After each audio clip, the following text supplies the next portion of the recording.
आज को हमारा बहुत ही सुंदर विषय है कि राग द्वेष से मुक्ति। ऐसा कहा जाता है कि राग द्वेष से मुक्ति ही सच्ची मुक्ति है।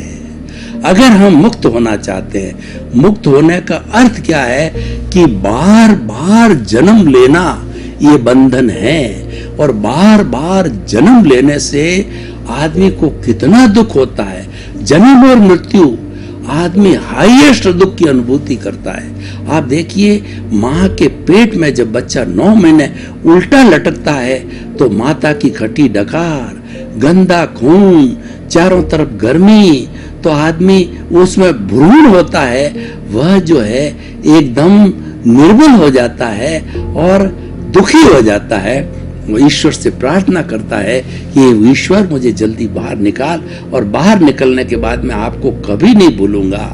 ऐसा कहा गया है कि दुख में सुमिरन सब करे और सुख में करे न कोई, जो सुख में सुमिरन करे तो दुख काहे का होए।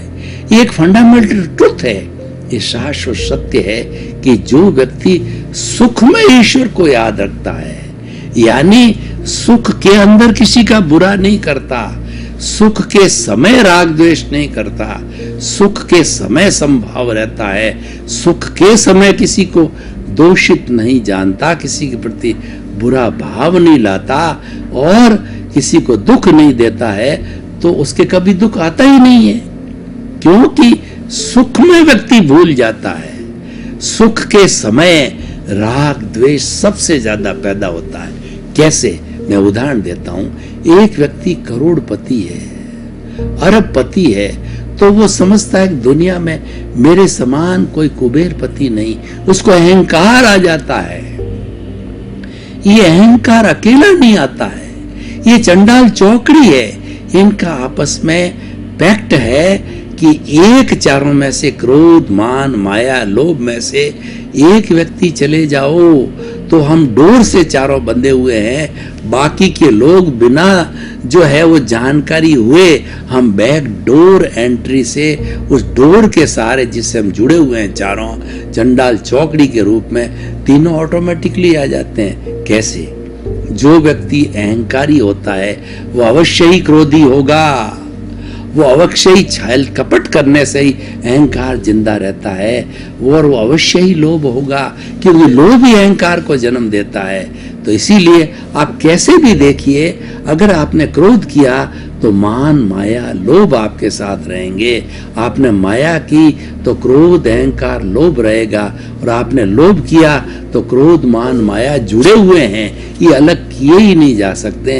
ये इंटीग्रल है, ये मोनोलिथिक है, ये साथ में जुड़े हुए होते हैं। और आपने अगर अहंकार को जीत लिया, चारों को जीत लिया, चारों एक साथ परास्त होते हैं। एक को जीत लो, चारों परास्त होते हैं। लोभ सबका मालिक है, उसको मोह बोलते हैं। मोह सेनापति 8 कर्मों में से सबसे बड़ा मोहनीय कर्म है, उसको सेनापति को जीत दिया जाता है तो सेना छिन्न भिन्न हो जाती है, वह चली जाती है, वह हार जाती है। तो मोह को जीतना, लोभ को जीतना सबसे बड़ा कार्य होता है।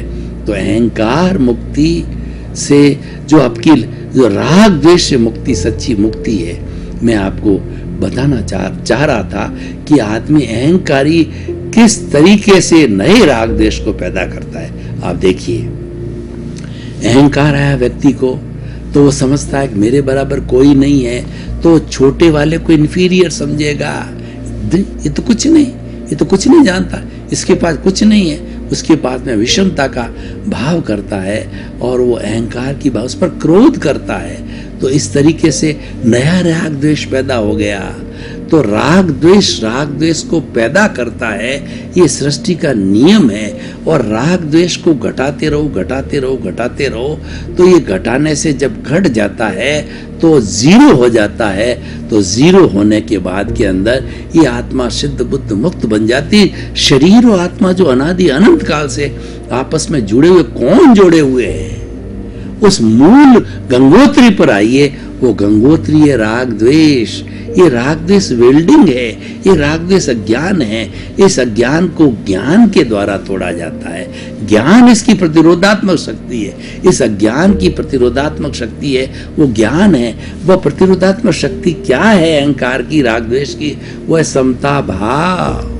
समता भाव का अर्थ होता है कि जब राग द्वेष खड़ा होता है, उसको देखते रहो, देखते रहो, देखते रहो, देखते रहो। उसके साथ जुड़ना नहीं है, उसको पोषण नहीं देना है।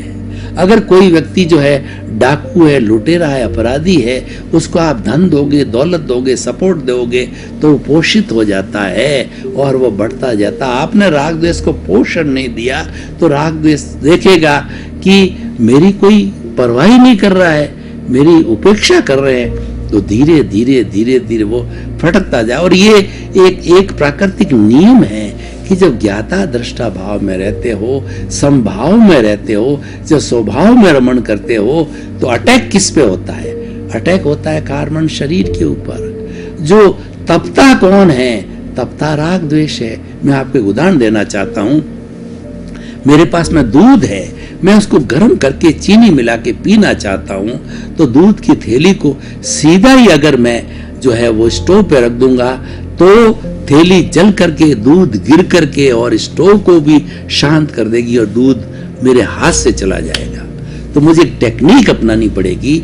वो टेक्निक क्या है? भगोला लिया, भगोले में दूध चीनी को डाला और फिर जो उकाड़े लिए, तो बढ़िया दूध रड़ करके चीनी के साथ मीठा दूध पी के मैं आनंदित हो सकता हूं। तो आप देखिए, तपा कौन? भगोला। क्या आपको भगोला तपाना था? नहीं, मुझे तपाना दूध को था, लेकिन कोई जरिया नहीं है।